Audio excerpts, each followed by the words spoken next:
Bonjour à tous et bienvenue sur la chaîne Architecte Bâtisseur.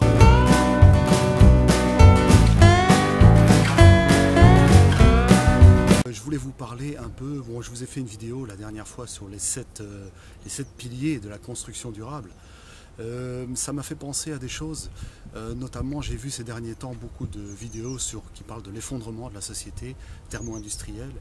Et j'ai vu aussi quelqu'un qui parlait d'une très belle chose, on appelle ça l'effet colibri. Ou plutôt la part du colibri. La part du colibri, c'est quoi? On dit que dans l'incendie d'une grande forêt, tous les animaux ont pris la fuite.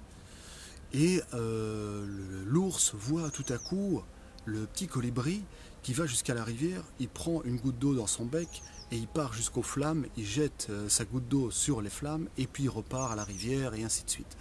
Et l'ours à un moment l'arrête et lui dit: mais qu'est-ce que tu fais? Qu'est-ce que tu fais que tu penses que tu vas arriver à quelque chose comme ça? Il dit: non, mais je fais ma part. Il dit: si chacun fait sa part, on pourra arrêter l'incendie. Et réellement, on est dans une situation où on se dit, et même c'est un peu l'effet aussi pervers d'une situation qui se trouve mondiale, c'est qu'on pense que notre action, qu'on agisse de cette manière ou d'une autre manière, qu'on va conduire sa voiture ou qu'on va utiliser du ciment ou quoi que ce soit, ça ne va rien changer à l'état du monde. Et c'est vrai, quelque part, ça ne va rien changer. Mais si tout le monde pense comme ça change beaucoup. Et justement, dans l'éco-construction, ça a été toujours un peu un effet de mode. Disons que maintenant, ça prend plus d'autres tournures, même au niveau national. On voit que l'éco-construction a une grande pertinence par rapport au monde. Voilà, on voit que dans les temps passés, on utilisait l'éco-construction pas par écologie, mais juste par logique. C'est-à-dire, aussi c'était les moyens qu'on avait.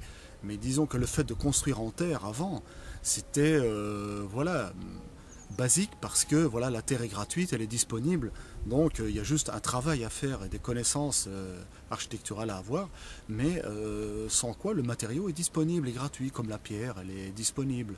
Voilà, on va construire certains édifices, comme les édifices religieux, les édifices de sécurité, ce genre de choses qu'on va construire en pierre avec de la chaux, voilà, de manière beaucoup plus travaillée, mais sinon, les maisons des gens habituellement étaient construites en bois, en terre ou en pierre. Des choses qui étaient disponibles gratuitement sur place. Le fait d'utiliser la terre, le fait d'utiliser des moyens low cost, ça aussi c'est un terme un peu nouveau, mais qui finalement décrit des moyens traditionnels qu'on connaît depuis longtemps. Les moyens low cost, c'est des moyens qui sont à faible technologie. Parce que la technologie est demandeuse non seulement de toute une infrastructure technologique autour, mais aussi d'énergie, beaucoup d'énergie. Donc le fait d'utiliser des technologies low cost, ça vous permet d'atteindre une certaine autonomie et ça vous permet de travailler de manière parfaitement saine pour vous et votre environnement. Les techniques low cost, pourquoi elles ne sont pas développées? Parce que commercialement, elles ne sont pas très intéressantes. Voilà, quand quelqu'un est autonome, ben voilà, il va moins consommer, il va moins acheter, il ne va pas faire partie de ce système de consommation de masse. Les industriels n'aiment pas que les gens soient autonomes, ils aiment qu'ils soient dépendants de leur système, de leurs produits, quelque part. Donc c'est d'ailleurs un peu le cas de figure qui est flagrant avec Monsanto. Voilà, qu'est-ce qu'il y a de plus gratuit que des semences? Et ils ont réussi à rendre les semences non fertiles, non reproductibles. Et du coup, de se retrouver avec un système qui est obligé d'être acheté de manière perpétuelle. Donc on est face à un système d'hyperconsommation. Et quand on arrive vers l'autonomie, l'autonomie ne marche pas avec ce système. Donc c'est pourquoi l'éco-construction, surtout la construction en terre, est un système qui vous permet d'avoir plus d'autonomie, mais qui bien sûr ne va pas intéresser le système industriel ou le système économique moderne. Donc c'est pourquoi ce n'est pas mis en avant, c'est pourquoi même c'est décrié parfois. On parle de la fragilité de la terre, on parle de tout un tas de choses. Mais les gens qui construisent en terre, les gens qui vivent dans les maisons en terre, qui ont des centaines d'années, savent que la terre est pertinente, que la terre est confortable, elle est agréable. Et surtout, elle est gratuite et disponible. Donc moi, ce que j'essaye de développer au travers de ce blog, c'est de vous donner le maximum de cartes, le maximum de données sur ça. Moi, je fais beaucoup la promotion de la machine à BTC parce que pour moi, c'est un système qui est très pertinent dans le contexte moderne de pouvoir avoir une presse manuelle fabriquée soi-même. Donc je vous donne toutes les données pour ça, je vous donne le plan gratuit de la Sinfaram, j'ai fait un plan payant aussi, c'est pas voilà, pour m'enrichir, mais c'est disons pour parce qu'il y a quand même un gros travail derrière, et c'est aussi pour donner sa juste valeur à ce plan. Parce qu'on sait que quelque chose qui est gratuit en général, il n'est pas un peu négligé.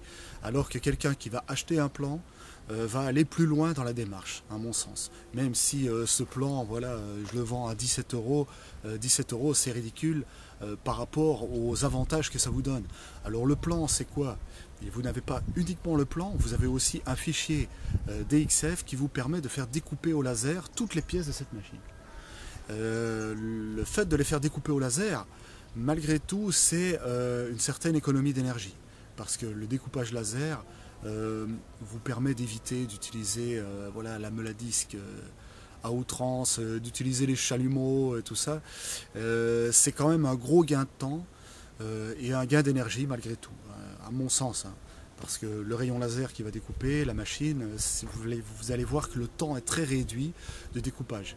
Donc pour moi c'est optimum le fait de découper au laser les pièces de cette machine parce que c'est quand même des tôles de 1 cm d'épaisseur.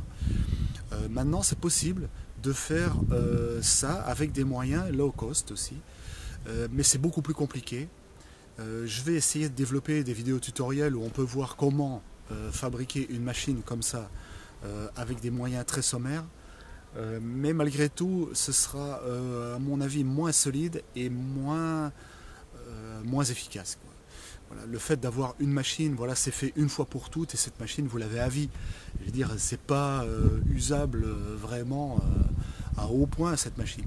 Vous avez des roulements à certaines places qui permettent de limiter l'usure au maximum et donc vous avez une machine qui est performante, qui vous permet de construire toute votre maison avec la seule force de vos bras et avec la terre que vous avez gratuitement chez vous. Et ça, à mon avis, c'est le point le plus essentiel.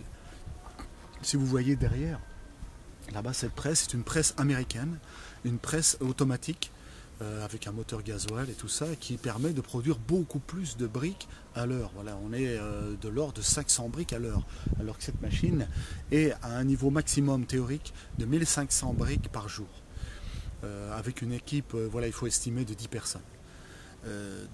On sait que le travail manuel est un travail qui demande beaucoup plus d'efforts, qui demande quelque part beaucoup plus d'argent si vous allez payer les gens, plus que le gasoil, plus que l'énergie. Donc la main d'œuvre coûte plus cher que l'énergie. Si on va faire le prix de revient des briques avec la machine automatique et le prix de revient avec la machine manuelle, ça revient plus cher, effectivement.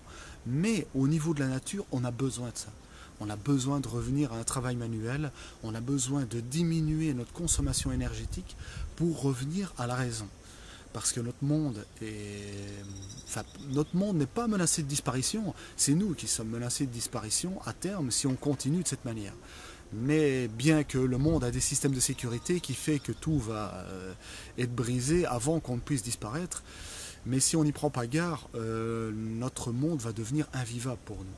Donc c'est vraiment important de revenir à la raison, de penser manuel, même si sous un aspect de rentabilité, c'est moins intéressant que d'utiliser l'énergie et les machines, mais creusez votre terre à la main, compressez à la main, et vous allez voir que même vous allez renouer des liens d'amitié avec vos amis pour créer une communauté, pour fabriquer des maisons. Hassan Fatry disait quelque chose de très beau, c'est que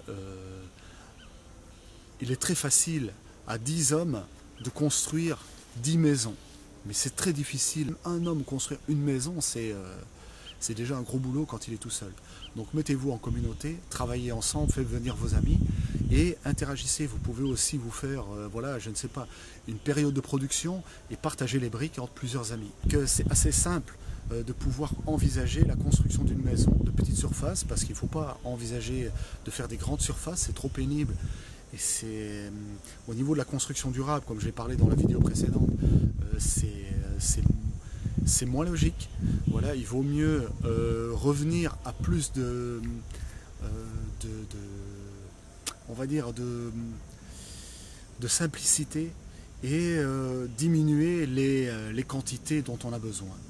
Parce qu'il faut savoir qu'une grande maison, il faut la chauffer, il faut l'entretenir, et donc il vaut mieux revenir à la raison et faire des petites surfaces.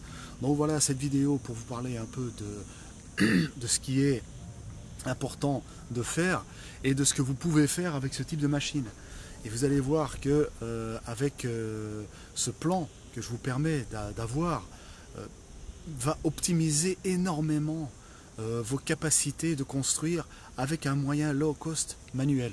Voilà. C'est vrai qu'on intègre le découpage laser tant que la société est en place, tant que l'énergie existe. Voilà, on peut profiter de ce système, et c'est un système qui n'est pas extrêmement consommateur d'énergie par rapport à d'autres systèmes, voilà, on va dire conventionnels, voilà, comme je pense au Meladisc ou au chalumeau. Voilà, je vous remercie pour votre attention. J'espère que ces vidéos pourront vous éclairer, et j'espère partager avec vous. Laissez-moi dans les commentaires vos questions, vos remarques, vos appréciations, vos impressions sur ce système. Si vous voulez que je vous parle d'une chose bien précise, faites-le moi savoir et on essayera de développer des solutions. Je vous remercie pour votre attention. À très bientôt. Ciao, ciao.